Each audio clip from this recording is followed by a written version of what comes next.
Welcome to Hidden History, Stories from the Secret City. I'm Keith McDaniel, along with my co-host, Ray Smith. Good morning, Ray. Good morning, Keith. How are you today? I'm good. I'm good. Why Excellent. don't we just get right into it today? We have a returning guest, and I'll let you introduce him. Yes, we do. We have the grandson of General Groves here, Dick Groves. And Dick is no stranger to Oak Ridge, nor to our program here. We've had him on before. But the reason I wanted to bring him on this time is that I've been in touch with him over the past several months, and I know that he's making a substantial amount of progress on his project that he's working. And I should say projects.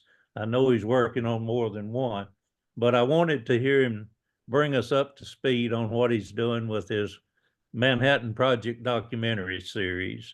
And then, Dick, anything else that you want to share with this group of folks that'll be watching this would obviously be fine. So, how are you doing today? I'm doing fine. Thanks, Ray. Good. Well, it's good to have you on here. Tell us what you've been up to and what you're planning for the near future. Well, last time we spoke, I was in Rotterdam. It was we spoke during COVID. I had gone to London to talk to some documentary producers about a series that I'd outlined. And you may recall, I'm sure I said this last time, I contracted COVID in London in February of 2020. So I was the first COVID patient in Rotterdam. And I just stayed there through a number of lockdowns and then waiting for the vaccine. And in total, I was in Rotterdam for 3 years. And during that time, I actually I went ahead and I wrote the documentary series that I had intended to hire people to write in early 2020. So that was how I spent my COVID time. Well, I think you made a productive use of a difficult situation, and I'm proud to see that document exists. But to update, so last year I started to try and move the documentary series forward. And given, that Oppenheimer had a lot of people thinking about Groves, I decided to move another project in front of the series. And that was doing a Groves-centered Manhattan Project history. And when I say Manhattan Project, I probably said last time that I was on, that the story that I was drafting, and let me see if I can actually hold this up. I should do some, since I have a blackboard there. Just if you see here, I'm saying that the story comprised 3 acts. Act 1 is up till when FDR is notified of the threat of the bomb. In other words, Christmas Eve, 1938, Lise Meitner, Otto Frisch, and Kungalov discovering, interpreting Hahn's findings and determining that the atom's been split through October 12th, when FDR tells Watson to take action. General Edwin Watson. I'm trying to remember now whether his aide was named Watson. It sounds an awful lot like a Sherlock Holmes thing. And then the second act runs through, mid 42, whether it's the Manhattan Engineer District or Groves getting assigned or just sometime in there. Actually, a really good date would be 28th of December, 1942, when FDR signs off on the plan that effectively Groves and Conant's S1 XCOM have assembled with a budget of, I believe it was $400 million. And Bush covers it with a memo, and FDR actually, instead of just signing okay, FDR for once, he actually responds with a letter. So that's Act 2, and then Act 3 is the Manhattan Project. So what I'm working on is what the documentary series was covering was Acts 1 through 3, the entire history from Christmas Eve, 1938 through end of 1945, even on to 1946 in the AEC. But what I'm focusing on right now is doing essentially Groves biography. And if you think of Stan Norris's Racing for the Bomb, I've spent a lot of time talking to Stan, and I'm adopting pretty much the same structure as his book, and then covering Groves in some detail. And that was driven by the fact that there was a lot of interest after Oppenheimer. You know, Oppenheimer is a very important part of the story, but arguably, I think Groves is a more important part of the story. And you know, as you'd know, at Oak Ridge and people know at Hanford, but people at Los Alamos they don't always know that story. In fact, you know, Ray, if you'll indulge me, Sure. I've been talking at a number of places, and I've got questions that I ask. Mhm. I asked these. I was giving the Groves Physics Award at West Point, and I asked the rather large audience of students, physics students, nuclear physics students, instructors, and parents some of these questions. So I've got 10 questions here, but let me just ask two. So, and you'll know, I trust you'll know the answer to these. So how many men and women worked on the Manhattan Project?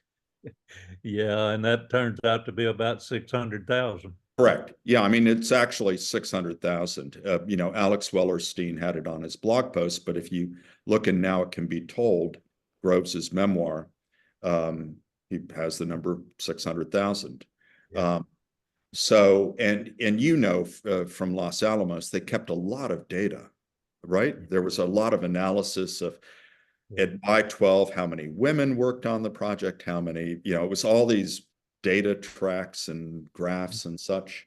So, of course, most people, when I ask that question, even people that are quite familiar with the history, who know the word Oak Ridge, the words Oak Ridge, often still think it's, you know, a couple of hundred, a couple of thousand, because, you know, that's what we saw in Oppenheimer, right? Or that's what we saw in Fat Man and Little Boy, or Day One, or whatever show. We always see scientists writing at blackboards because that's easy to film. Okay, but here's the one that I really enjoy asking. And if you get the answer to this, you'll be one of a select few. I mean, literally, I think two people answered this correctly. Okay, so now it's not a trick. It's not a trick question. So pay attention. It's the project built two different bombs. What other revolutionary technology did it invent? Well, I would go to nuclear medicine, but Well, that's not what you're looking that's for. good. That's good, because you're wrong, but you're in the right direction. Yes, you would go. And that's, I was actually going to say, if you didn't have an idea, I was going to say, well, let's talk about, you know, what did Wigner and Weinberg, was it Weinberg? Weinberg, yeah. And they had the first reactor training school, and of course, nuclear energy came out of it, as did nuclear Navy. Well, you just said it in your comment there. You just answered the question in your comment. Keith, do you know what the answer is to this? The reactor. Ray just said it. The reactor school. Yeah. No, not the reactor school. Navy. No. The nuclear energy. No, they didn't invent nuclear energy. Well, they did atomic energy, you know, Smythe. Yeah. No, they invented the nuclear reactor. Reactor, yeah. Now, X10, the graphite reactor, was the Well, first operational full reactor. Well, you have, you know, depending on what you call a reactor, and Groves in Now It Can Be Told talks about, you know, he talks about reactors and piles. DuPont, I credit DuPont with the term, and the stuff that I write is heavily noted so that people can go back and check it. But you know, Fermi, of course, is credited with the term pile, right, as you would see in Rhodes. But then DuPont came up with the term reactor. So you have the CP1, CP2, CP3, X10. You have the water boiler at Los Alamos, and then you have 105 B, D, and F at Hanford. And, you know, I know X-10 makes a claim on being the first nuclear reactor in the sense that it wasn't an experiment that was assembled and disassembled. It was a thing that a machine that you put stuff in. And, but, you know, the reactors at Hanford, which is why I was very happy that you sent somebody last year to Hanford to see the B reactor. Yeah, Matt Mullins went with you, and he was delighted with what you did for him. Well, we really need to see the 3 sites, the historical, and I know that next year is the 10th anniversary, and it's really important to make all that gel so that people don't think, you know, what is the ordinary person that sees Oppenheimer? They think, well, yeah, they built the bomb at Los Alamos. Right. Okay. Oak Ridge is mentioned twice and Tennessee once. Yeah, they had 7,000 people at Los Alamos at its peak. Yeah. And the Manhattan Project had 129,000 people in June 1944. So it's a small part of the story.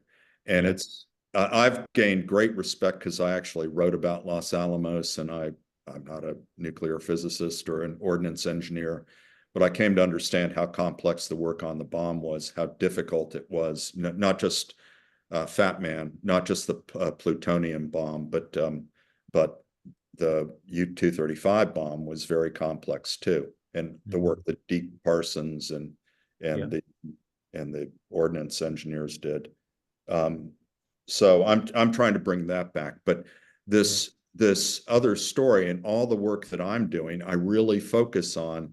It's not just that they built the bomb; they built the nuclear reactor. They invented DuPont in the Met Lab invented the nuclear reactor. And the Hanford reactors are exceptional in the sense that they were 250 megawatt reactors, and they weren't producing nuclear power in the sense that they weren't hooked up to boilers and turbines. But they ran for 25 years without incident. So, you know, what does the public know? The public knows, the greater public, who I respect, the greater public knows 3 Mile Island, and they know, you know, if you're of a certain age, you know 3 Mile Island, and you know the China syndrome. And what they don't know is stories like 105 BDNF operating 25 years without incident. At the same time, those stories, as you probably know, in Hanford, involve the production of massive amounts of waste product that now are a whole industry in that area, the remediation efforts for that. So I'm just going to mark off here that what I'm doing now, Ray, to go back to your question, I see I've spent 15 minutes talking about something that you didn't ask. Oh, no, that's okay. Don't get me started. Yeah, I spent a lot of time thinking about this subject and can go on at some length. So I'm working on this Groves biography, if you will, and hoping to have that out next year, and to give the Oppenheimer audience, you know, the people whose interest was piqued by the Oppenheimer film. And, you know, Matt Damon was not Groves. You've, I'm sure, seen film footage of Groves or heard audio recordings. Matt Damon was a much better, much more sympathetic portrayal than, say, certainly than Paul Newman, you know, in part because that was a very, very sinister version of the whole story. And Brian Dennehy was, you know, like a crazy man, a little bit of a Dr. Strangelove. So Matt Damon just playing somebody who was plausibly an engineer from MIT and West Point. So I want to make sure that this gets out while people are still thinking about that film.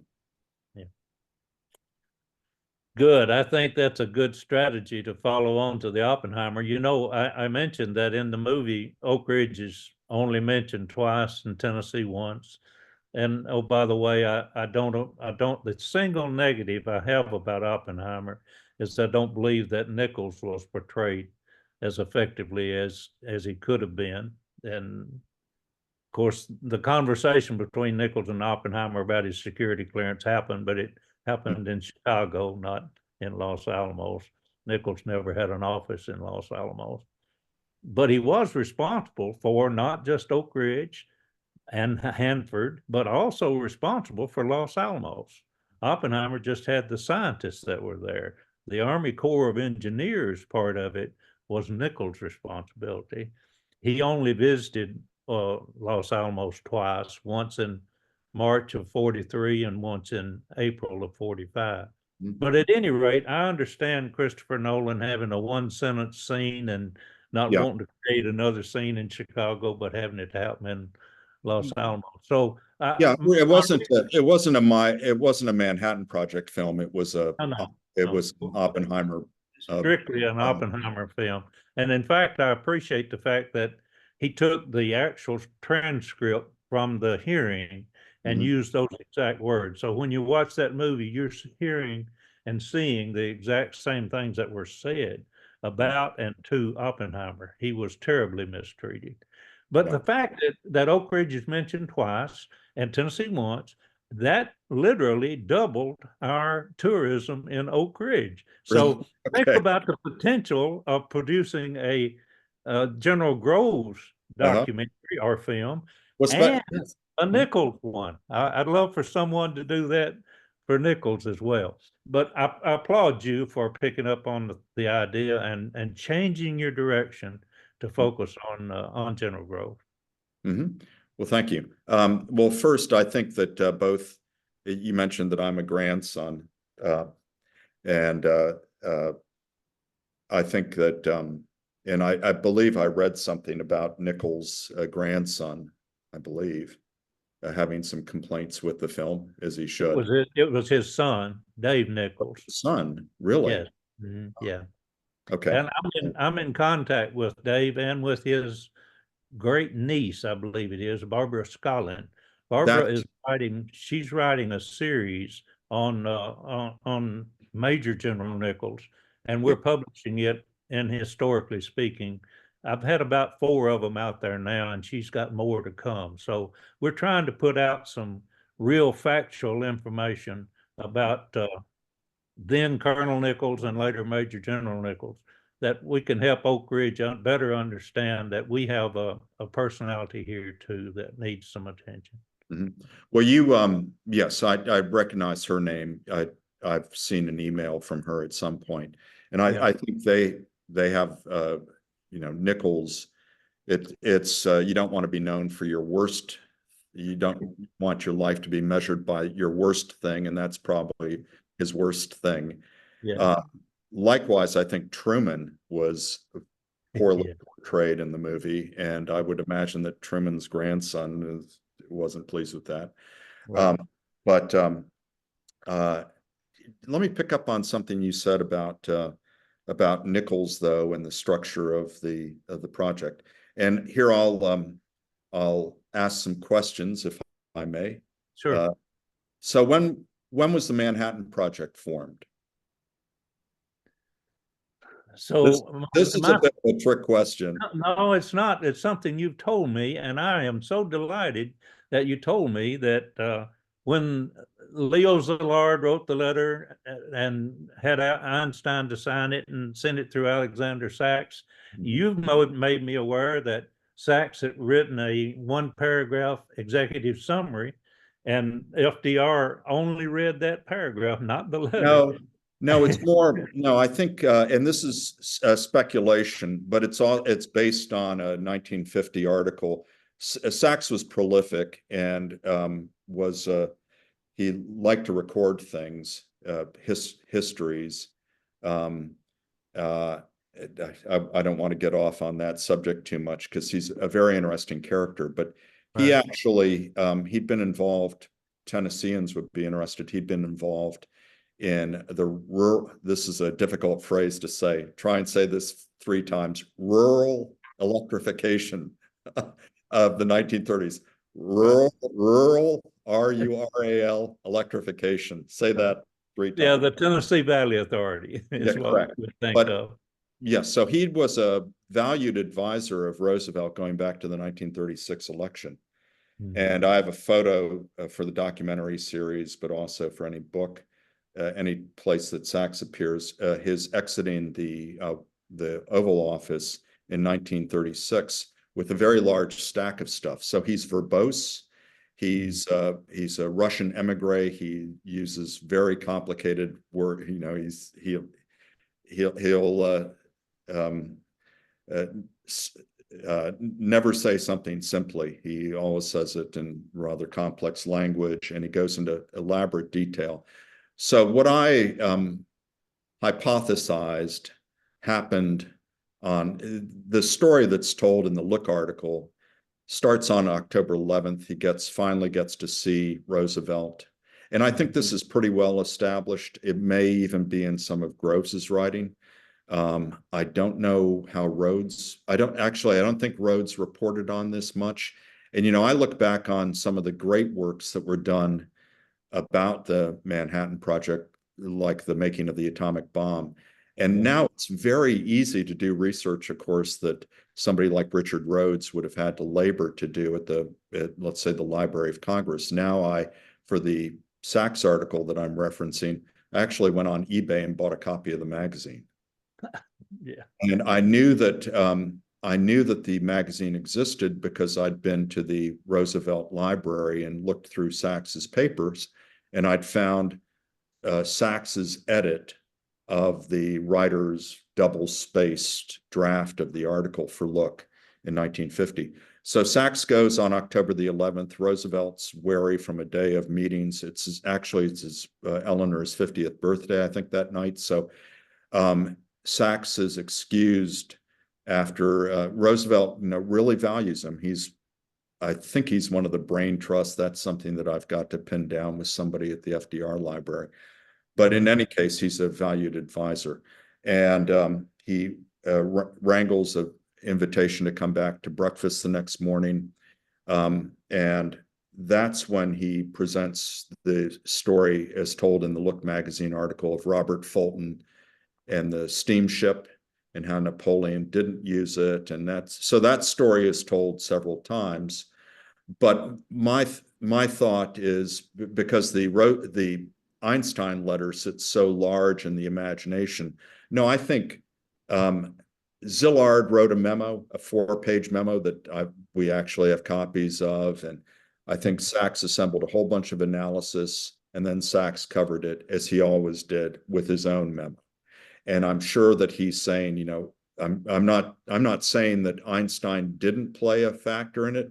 I'm just thinking that Sachs probably was saying things that Sachs thought, not sitting there reading Einstein's letter, which had, of course, been written by Szilard and Wigner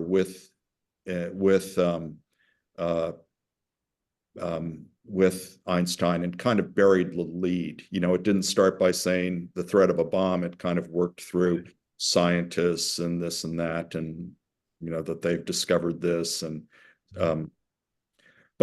so back to the question of the Manhattan Project. So that was actually the start of, that starts the Uranium Committee and starts the U.S. work on it. But the Manhattan Project, here I'll just say what I'm getting at. So when I read different accounts, whether it's, let's say, Jones, Manhattan, the Army, and the atomic bomb, or Now Can Be Told. And let me pause here and say, I'll give your listeners notify them of something. Now Can Be Told, 3 months ago, was actually put out in audio form. So it's a very good project management book. It is not a good entry point for somebody that wants to read the history. When I have a reading list that I give out to people, and I always recommend downloading the DOE, what's it called? Manhattan, the Making of the Atomic Bomb, the DOE PDF. It has all the pictures of Oak Ridge and Hanford and Los Alamos. Mhm. that's about 100, it's about 110 pages long. Yes, yeah, it is. Because that has a nice short version of Act One. It's got it's got maybe a page or two about Act Two, and then it's mostly the Manhattan Project. And it's loaded with pictures and the font's big, and so it's easily digested. But when I'm reading through so Now It Can Be Told now is available on Audible, which is a really nice thing. And it's a great project management book, for somebody that's an engineer or a project manager, and there are a lot of those nowadays. It's a very big field that you may know really starts at Hanford with DuPont. Do you know that the I, roots of critical path method really trace back to, they're right before Hanford. DuPont's already working on critical path. It's in some of its munitions work, but at Hanford, they definitely are advancing it. And it is could easily be argued that the start of critical path method, hence of some of the really important organization of project management work, traces to the Hanford project, to DuPont's Hanford project. Mhm. So Now It Can Be, just to finish this, Now It Can Be Told is it's a good listen. And the voice that they have for it is actually, it's not Groves, but it's just a straightforward voice. There's not a lot of times when you pictured him pounding his fist, which of course he didn't do, because he was rather low key.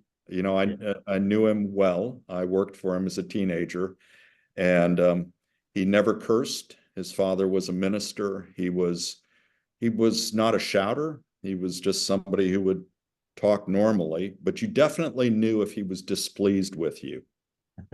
Definitely could let you know that you were not measuring up, Well, in part through sarcasm, just in part by just being direct and saying that you were failing, but also sometimes adding a sarcastic element to it that made it a little more bitter. But so to go back, I was saying that Now It Can Be Told, Jones, some of the histories, the New World, they all say that, the Manhattan Project begins in June the 18th or August the 13th or September the 17th. There are all these dates that relate to not the Manhattan Project, they relate to the Manhattan Engineer District, yes, right? Yeah. that's correct. Yeah, and all And those September the 17th is when General Groves was put in charge of it. correct.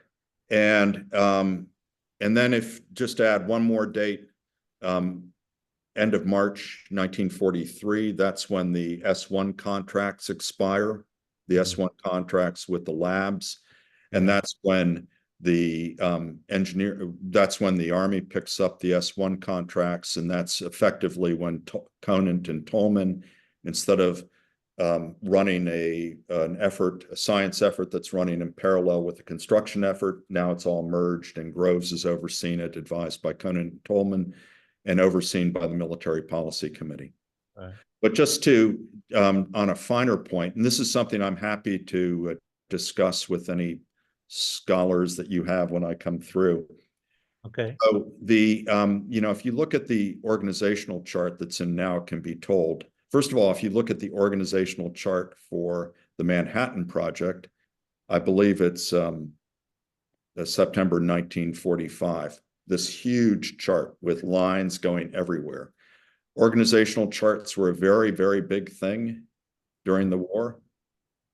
I read recently that the organizational chart for DuPont's operation was 24 pages long, 24 sheets.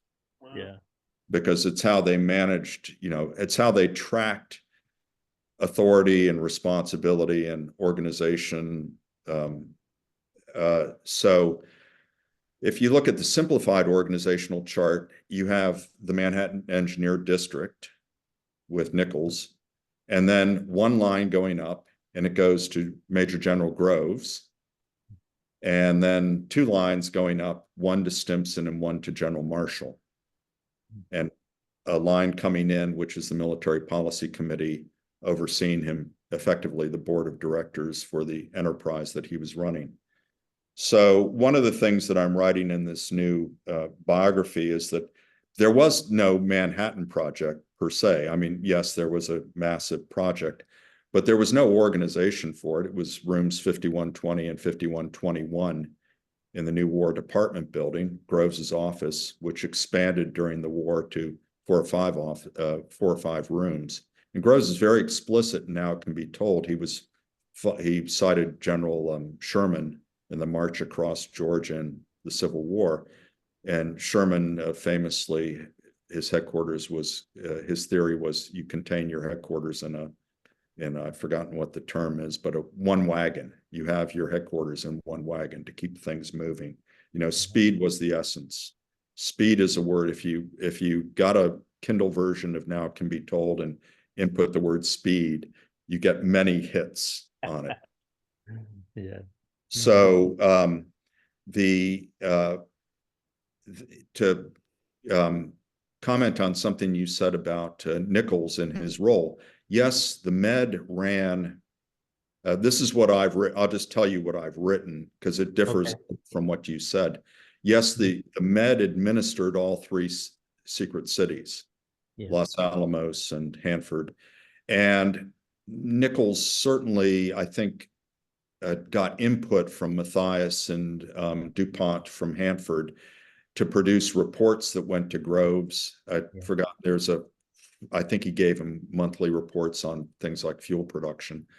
But DuPont, which is 2,000 miles away from Washington, Groves, and it's very clear what he writes and Now It Can Be Told, Groves chose DuPont knowing that they would be able to do all phases of the project themselves with help from the Met Lab, because DuPont was in the chemistry business, not in the physics business. I mean, no one was in the physics business at that time other than university labs. So Groves sent Matthias, who otherwise would have been his missing executive officer. You know, Groves gets chastised in late 1944 because he has no number 2. He has Gene O'Leary. And Churchill asks him to come to London to brief the British government, and he can't go because Stimson says, Groves says to Stimson, this is in December 1944, he says, can you arrange a plane? I can't be on a ship for 2 weeks. And Stimson says, no, you can't go. And Groves says, why? And he says, because we can't afford to lose you. We can't replace you. And Groves says, but you and General Marshall fly to London. And Stimson repeats his thing. He says, we can be replaced. You can't. Which is, in a sense true. It's not a credit to Groves. It's that Groves had never paused long enough. Yeah. And he explains it, and Now It Can Be Told, I think a bit rationalization, but he said whenever there was an officer competent enough to be his executive officer or his deputy, he's not a commander of the Manhattan Project, because again, organizationally, the Manhattan Project is created after the war to explain this huge thing that with the Med and all the different sites and the labs, all of a sudden there's a box put at the top of the organizational chart that says, it actually confusingly says Manhattan Project, parentheses, MED, and the commanding general is Groves. But that's after the war. During the war, there's no need for an organizational chart because nobody knows about the organization other than people like Nichols going down and people like Stimson and Marshall going up. And the circle's so small that you don't need to explain your organization and its place to anyone. But so Groves and Matthias and DuPont handle Hanford principally. They're making the decisions at Hanford. It's not when the xenon poisoning crisis happens in 1945, they don't consult Nichols.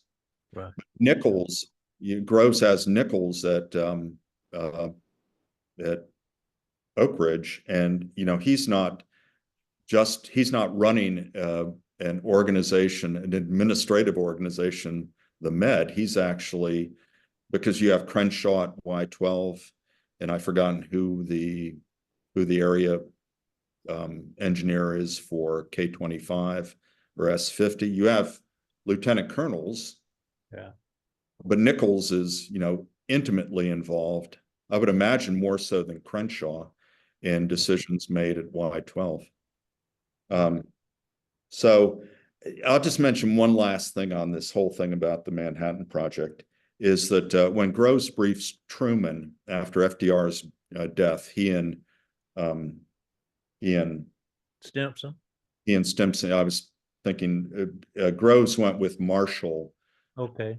On New Year's Eve, 1944 to see FDR, but Stimson and Groves go to see Truman.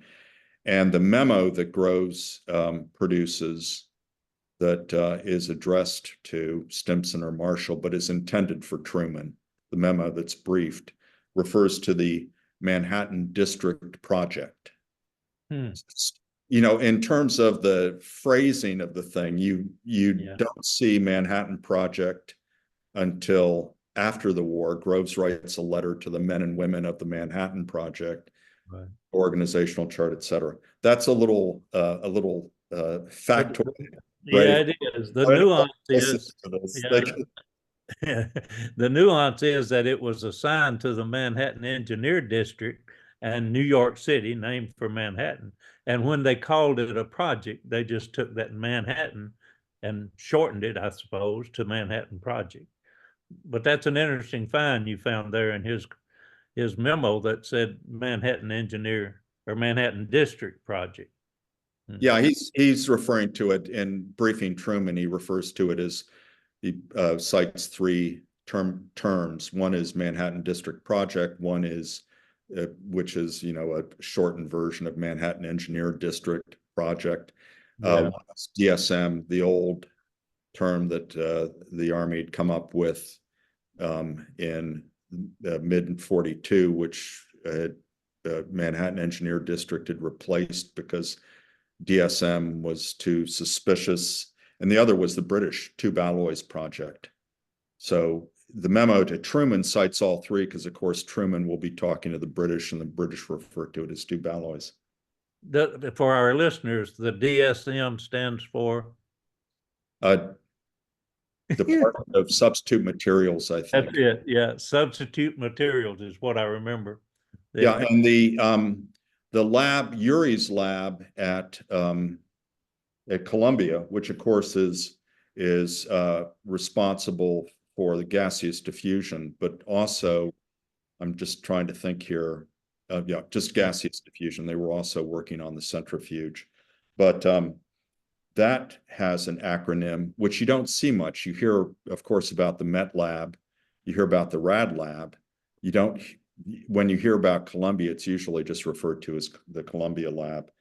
But the Columbia Lab had its own acronym, which was SAM, which was either Special Alloy Materials or Substitute Alloy Materials. And the historians don't seem to know which it actually was, which a detail that someone can try and track down. Ray, if I may, I've got something else. I know you will run out of time at some point, but that's okay. Go right ahead. There's something that listening to, because I've been listening to Now It Can Be Told. I'd read it and databased a good bit of it, but reading it or listening to it rather, I reminded of some things, part because I'm writing about them and they stand out now. But the big question, and I've talked to Alan Carr at Los Alamos about this and Bill Burr at the National Security Archive. It's very frustrating. I've been compiling the meeting minutes of the MPC. If you were going to look for any documents about the Manhattan Project that would reveal what's going on, it'd be the board of directors, Groves's board of directors, and their monthly meetings. And the meeting minutes. And that's the Military Policy Committee. Military Policy Committee. Yeah. It's Vannevar Bush, James Conant. Yeah. Wilhelm Steyr, General Steyr, and Admiral Purnell. Mhm. They're the board of directors for the, and they're not instructing Groves what to do. Rather, Groves comes in and they meet once a month. Gene O'Leary takes notes, types them up. Gene O'Leary, one of the heroes of the story, who I'm trying to give credit to. Good. But there's a bad thing in the meeting minutes in the archives, which is you get to the point where, let's say, mid 1944, the minutes are never longer than 3 pages. There was a remarkable one in May 1943 that I'll mention, which is the first mention of where the bomb will be used. Do you know what the target was? I do not. It must have been Germany. Well, you'd think so. They're in the race against the Germans for the bomb, but they, for whatever reason, I could go back and see what I wrote about this. No, the target is going to be the Japanese fleet concentration at Truk in the Solomon Islands. Huh, I didn't know that.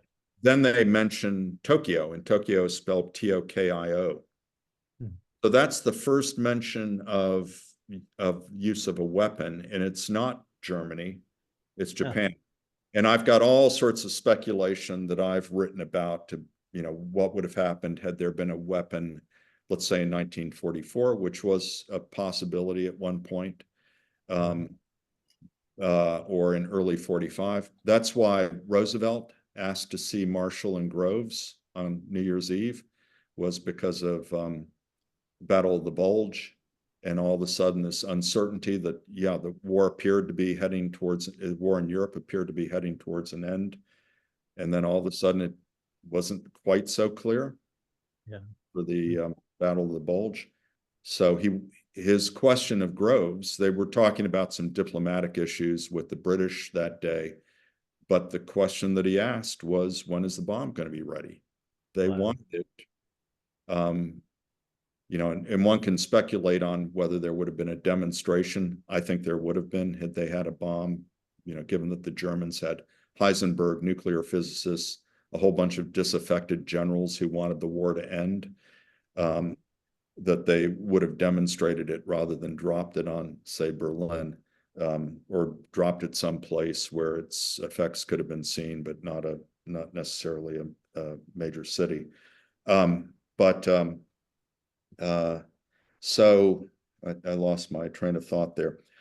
I think the thing I wanted to say is, listening to Now Can Be Told, there's a phrase that comes up early that the meeting minutes, I was going through and I said, so you're flipping the pages of the meeting minutes and they're talking about all these details, what's going on with this and that. And then they get to, and now in mid 1944, let's talk about the projections for when we're going to have the bomb. When are we going to have this product that is going to end the war? Right. Flip the page, and the whole page has been redacted because it's got projections in there of Y-12 production and Hanford production. And it's like, give me a break. That's 80 years ago. Why is this stuff? Well, of course, as Bill Burr can explain, it's redacted because to unredact it, you have to go through the FOIA process. And there's FOIA, and then there's expedited FOIA. And, I always picture the scene in close of the first Raiders of the Lost Ark, where they wheel what was it? The Ark of the Covenant. Ark of the Covenant. They wheel it in the box, and then there's the giant thing. So, it's Alan Carr reminded me when I met him and was talking to him about Los Alamos. Yes, he knows about the World War II history, but the Los Alamos history does not end at the end of World War II. It's this huge history, and it's very active now. There are all sorts of scholars and government officials that are looking for information that's in the recent past. So, when you put in your FOIA request for something that happened in 1944, you're up against people that are putting in FOIA requests for something that happened 10 years ago. Right. But Yeah, the phrase that comes up, and now it can be told, that's crucial, that I'll mention because it relates to Oak Ridge, is how much. Groves asks, did I print this? No, I didn't. I was going to read it to you. But when he goes to the Met Lab on October 5th, 1942, his question is to Compton is how much fuel are we going to need for the bombs? Compton has Oppenheimer working for him. The fast fission team from Berkeley had shifted over to the Met Lab. There's Bright and others working on some of these issues. Of course, they don't have samples, so they can't actually study the properties to know how much they're going to need. So everything has to be done theoretically, but they've got an estimate. So then Groves asks, so what's the margin on that estimate? What contingency factor are you applying? And that's when they famously tell him he's looking for the sort of estimate that an engineer gets on a construction project. Let me give you an example. So let's say we're talking about $100 million project. You've priced it at $100 million. And I say, so what's your contingency? And you say, well, right now at the stage we're at in the design process, put 25% on it. So, it could be 125 million. The answer that they get at the Met Lab is a factor of 10. So as Groves explains, they've told him 10, which means it could either be, let's say, just to use a figure, let's say it's 10 kilograms. So it could be 10 kilograms, it could be 1 kilogram, it could be 100 kilograms. Do I have that right? Mm-hmm. So it's very confounding for him because he's trying to work with Stone and Webster on Y12 to figure out how big the plant is going to be. Same for Kellex and gaseous diffusion. And the thing that I was hoping to plot in the documentary series, so you have one of the other questions I ask when I'm talking to audiences is how many people died during World War II? And some people are, they're pretty close. Some people know it's tens of millions. They can kind of 60 million is what I use. 62. Yeah. And the West Point, the official World War II history that they teach, I think has 60 million. Some of the figures run up to, you may have seen this excellent YouTube video that's been much watched, The Fallen of World War II. I think it's got it at 65 million. Some of the numbers are up to 80 million, but let's say north of 50 million. In other words, a number that's almost too big to be comprehended by most people. It's like a meaningless number. But I point out that, something that John Wheeler, the physicist who worked on the work between DuPont and the Met Lab for Hanford, his brother died in Italy in the fall of 1944. And as he pointed out, at that rate, when they were struggling to get Hanford started so that they could get the bombs so that they could end the war, about 1 million people a month were dying. Yeah. And on average, over the entire period, depending on how you measure World War II, whether you start in China or whether you start in Poland, the better part of 1 million are dying every month. So those are the stakes. So running against that is the work that we talk about, the Manhattan Project, the Manhattan Engineer District, Oak Ridge and Hanford, and then Los Alamos building the bombs. But the fuel race is the most complex part of the story. Arguably, Hanford is the most complex of the two, with apologies to Oak Ridge, because they had to deal with radioactivity in their processes. And we did not nearly as much, you're right.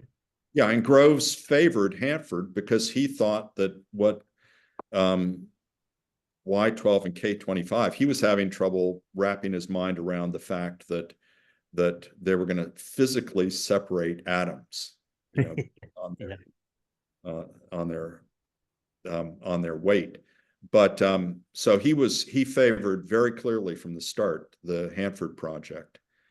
But the fuel story is kind of lost to people, going back to what we started with about the film Oppenheimer. It's when you ask the question, how many people worked on it, and they say thousands, it's because they can't begin to understand what went on in Oak Ridge. Yeah, they don't know. They can't imagine K25, world's biggest building, Happy Valley, all these stories that you know. And what I was hoping to put in the film, but I'm finding I have to speculate on a lot, is that on the y-axis you have the fuel that they're going to require for a bomb. Well, actually, they need to have two. They not to get into that subject. And on the x-axis is time. And the trouble is, you never quite know where the Groves is throughout the story, asking how much, because it keeps changing. It's, it's going to be. I understand what you're saying. Let me ask you a question. Do you have the chart that shows the production of uranium at Y12?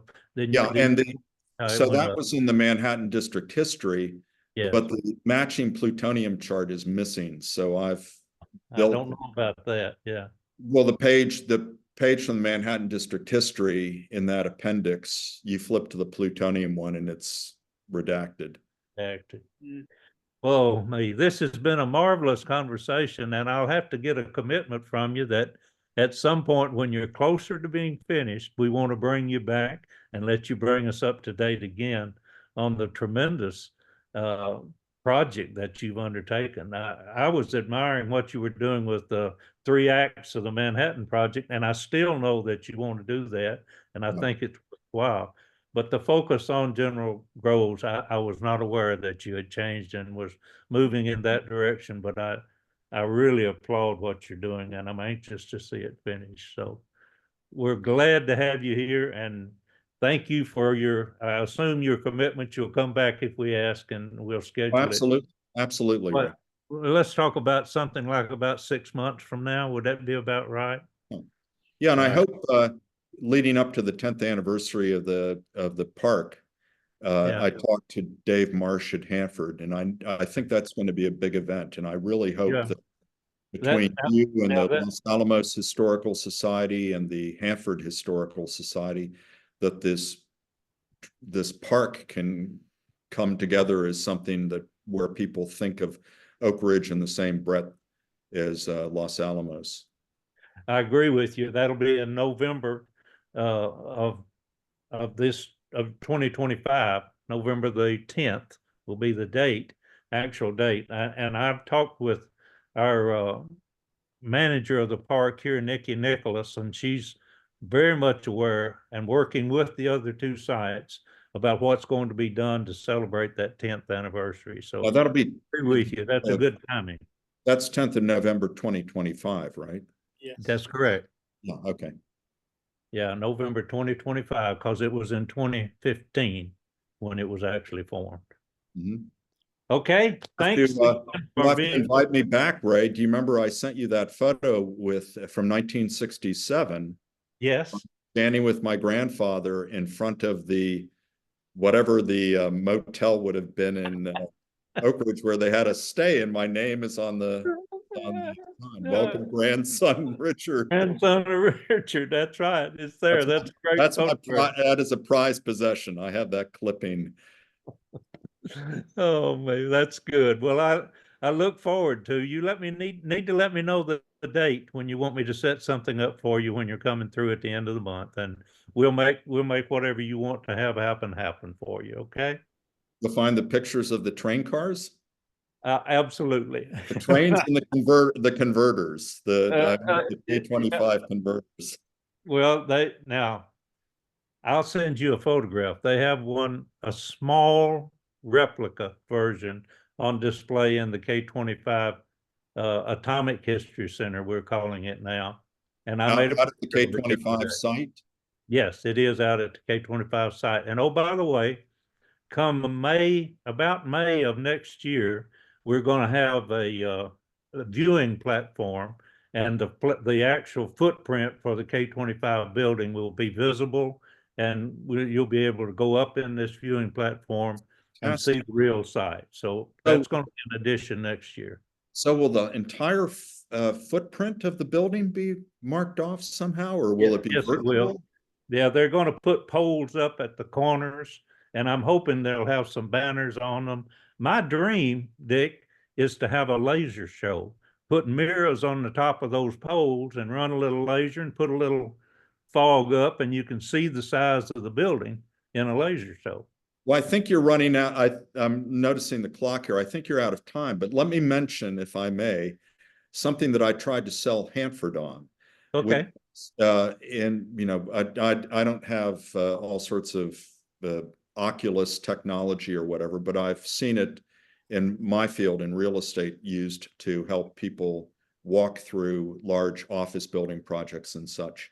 Is I said to Hanford, there ought to be a day when somebody can go to the World War II Museum or the Smithsonian Science and Technology Museum, put on a headset and take a tour of the B reactor, you know, for something like the K-25 plant to actually and not so much just for your ordinary high school students who are doing things, but for project management students at universities to actually be able to take tours of some of these and understand the scale of what was accomplished back then. The technology is here now. We have a new training center that we have here in Oak Ridge that is using virtual reality in exactly the way you're talking about. We've actually done the filming inside the buildings when they existed. So there is that capability. It just needs to be pulled together. Okay. All right. Very good. Well, we'll have you back in about 6 months or so and get an update on where you're headed and how much progress you've made up to then. Well, thanks for the interest, Ray. You bet. Glad to do it. Ray, who do we have coming up next? Next, we've got Ram Upaluri, who's going to be with us, and he's going to be talking about our sister city project that is with Naka, Japan. You know, during the COVID era, they did not travel. Sure. So he just picked that project back up, and we'll let him tell us what he's got in mind for our sister city program with Naka, Japan. All right, very good. All right, folks, thanks for watching. We'll see you again in a couple of weeks. All right.